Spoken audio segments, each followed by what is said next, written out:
प्रायोजक NAC A++, Guru Kashi University, empowering youth, empowering India. NEET परीक्षा से पहले टेलीग्राम पर जारी रहेगा अस्थायी बैन। दिल्ली हाईकोर्ट का बैन हटाने से इनकार, कहा पेपर को लेकर सरकार को बैन लगाने का अधिकार। हरियाणा में नीट परीक्षा को लेकर सरकार ने फ्री की यात्रा, अभ्यर्थियों को फ्री बस सेवा उपलब्ध करवाएगी सरकार। 21 जून को होनी है परीक्षा। हरियाणा में बैंक घोटाला मामले में सीबीआई का एक्शन, वरिष्ठ आईएएस अधिकारी आरके सिंह को किया गया गिरफ्तार। निगम के पैसे गबन मामले में अहम भूमिका। योग दिवस से पहले सिरसा में मुख्यमंत्री नायब सिंह सैनी ने किया योग, बोले योग की यात्रा आज वैश्विक आंदोलन बनी, हम संतों के मानव कल्याण के प्रयास पहचानते हैं। प्रायोजक NAC A++, Guru Kashi University, empowering youth, empowering India.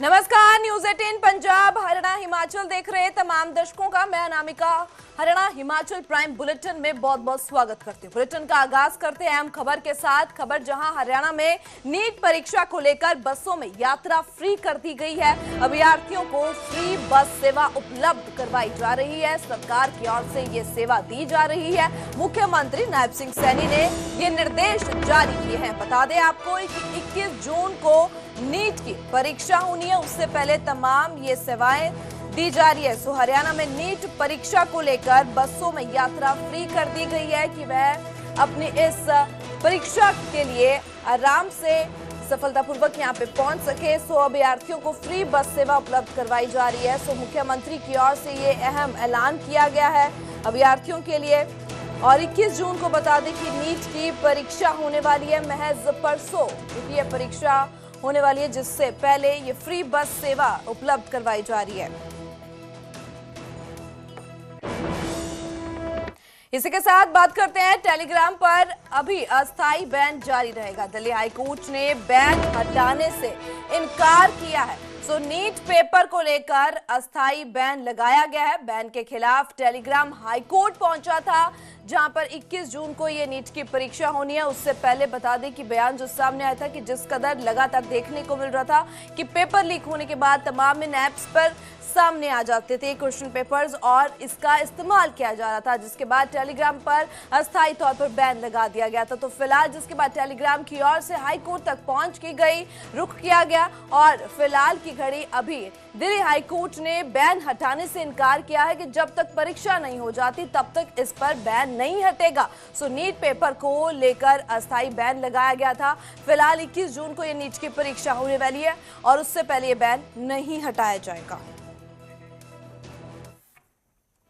बात बैंक घोटाले की करते हैं, जहां हरियाणा में बैंक घोटाला मामले में सीबीआई का एक्शन सामने आया। वरिष्ठ आईएएस अधिकारी को सीबीआई की ओर से गिरफ्तार कर लिया गया है। आईएएस आरके सिंह की गिरफ्तारी हुई है। पंचकुला नगर निगम की ओर से 79.46 करोड़ का घोटाला हुआ था। सो तत्कालीन नगर निगम के आयुक्त थे आईएएस आरके सिंह। सो सरकारी पैसे के गबन में उनकी भूमिका सामने आई है आरके सिंह की। सो फर्जी एफडी के जरिए पैसे पहुंचाने की पूरी साजिश रची गई थी और ऐसे में अब इस पूरे मामले में लगातार देखने को मिल रहा है कि बैंक घोटाले मामले में जहां सीबीआई को जांच सौंपी गई थी तो तमाम कड़ियां अब जोड़ती हुई सीबीआई और जांच पड़ताल करती हुई नजर आ रही है। और ऐसे में एक और गिरफ्तारी जब देखने को मिलती है आईएएस के सामने तो अपने आप में अहम सवाल खड़े हो जाते हैं। अहम भूमिका जो अब इस आईएएस के सामने आई है कि किस कदर ये पैसे जो पहुंचाए गए बैंक घोटाले में, जो एक्शन देखने को मिला है, जिसके बाद फर्जी एफडी के जरिए पैसे पहुंचाने की साजिश जो रची गई थी, जिसके बाद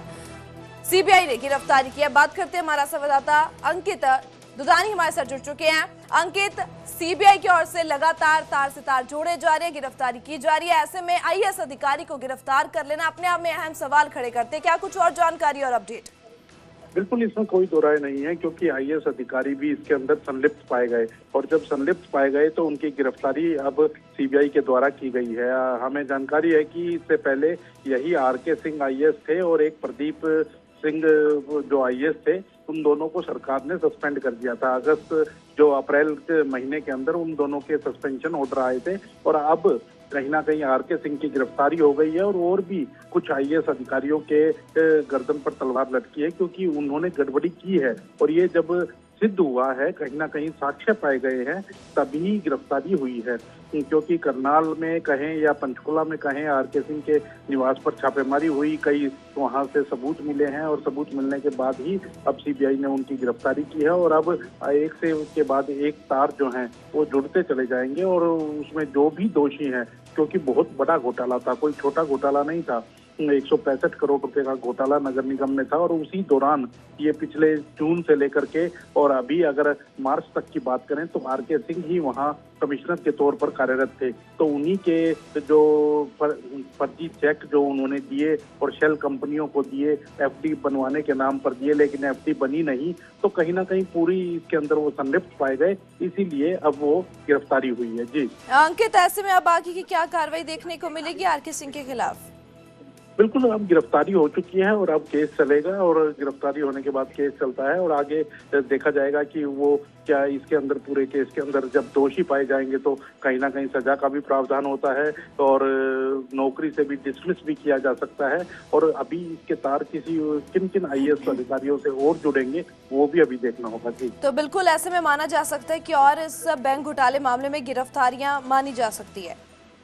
बिल्कुल, इसमें कोई दो राय नहीं है, क्योंकि अभी लगातार जो सीबीआई है वो छापेमारी कर रही है। हमने देखा था कि कुछ दिन पहले भी कुछ आईएएस अधिकारियों से और भी पूछताछ सीबीआई ने की थी, कुछ के घर रेड की थी और रेड करने के दौरान भी कुछ साक्ष्य वहां से जुटाए गए थे।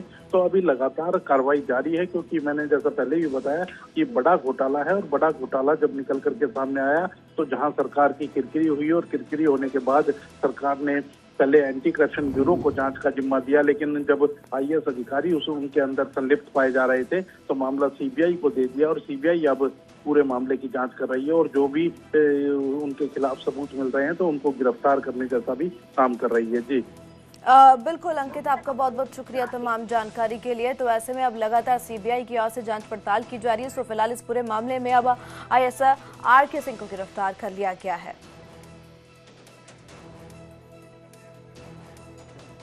आगे बढ़ते हुए बात करते हैं सिरसा में मुख्यमंत्री नायब सिंह सैनी ने योग किया है। सो बाबा भूमन शाह जी के आश्रम में सीएम पहुंचते हैं, जहां योग कार्यक्रम को संबोधित करते हुए भी मुख्यमंत्री नजर आए हैं और उनकी ओर से कहा गया है कि हम संतों के मानव कल्याण के प्रयास पहचानते हैं। योग की यह यात्रा आज वैश्विक आंदोलन बनी है। तो बता दें कि 21 जून को योग दिवस जो कि मनाया जाएगा देश भर में देखने को मिलेगा, पर उससे पहले ये तस्वीरें जो हरियाणा के मुख्यमंत्री की ओर से साझी की गई है, जहां योग करते हुए योग की महत्वता बताते हुए नजर आए हैं। सो योग दिवस से पहले सीएम का ये अभ्यास देखने को मिला है, लगातार अभ्यास किया जा रहा है। सो महज कल का दिन बाकी है, जिसके बाद 21 जून को अंतर्राष्ट्रीय योग दिवस मनाया जाएगा।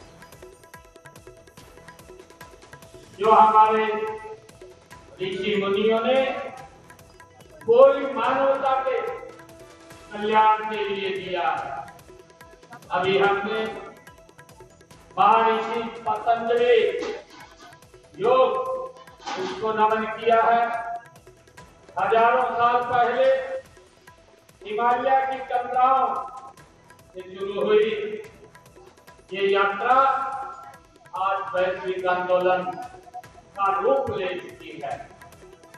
साथियों, देश के यशस्वी प्रधानमंत्री आदरणीय मोदी जी ने संयुक्त राष्ट्र महासभा में सबसे पहले इस उद्बोधन में अंतर्राष्ट्रीय योग दिवस मनाने की पुरजोर पैरवी आदरणीय मोदी जी ने की थी और साथियों, उन्हीं के प्रयासों से 2014 में संयुक्त राष्ट्र महासभा द्वारा एक ऐतिहासिक प्रस्ताव पारित किया गया कि 21 जून को अंतर्राष्ट्रीय योग दिवस घोषित किया जाए।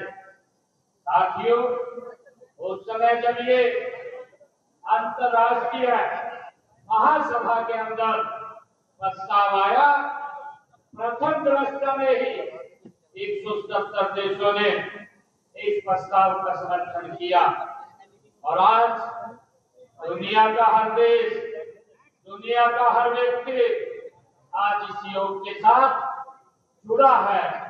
ये हम सब के लिए ये गौरव की बात है। साथियों, आज दुनिया में न्यूयॉर्क के टाइम स्क्वायर से लेकर के पेरिस के एफिल टावर तक, टोक्यो से टोरंटो तक हर कहीं योग मुद्रा में बैठे हुए लोग ऋषि मुनियों को नमन करते हुए दिखाई देते हैं। अगली खबर का, पानीपत में लोन को लेकर चाचा और दोस्त की हत्या कर दी गई। पुलिस ने आरोपी साहिल को गिरफ्तार किया है। सोभीगान टोल पर आरोपी को भागकर पकड़ा गया है। एक दिन बात अब हम हिमाचल की कर लेते हैं, जहां शिमला में बारिश के बाद लैंडस्लाइड हुई है। बता दें कि ढली बाईपास पर सड़क में पहाड़ी दरकी संजोली ढली रोड पर यह मलबा गिरा है। तो मलबा गिरने से यातायात काफी हद तक बाधित हुआ है। तस्वीरें सामने आई है कि लैंडस्लाइडिंग की तस्वीरें बारिश के बाद देखने को मिली है। तो पहाड़ डरका है और सड़क जो कि मिट्टी मिट्टी होती हुई नजर आई है।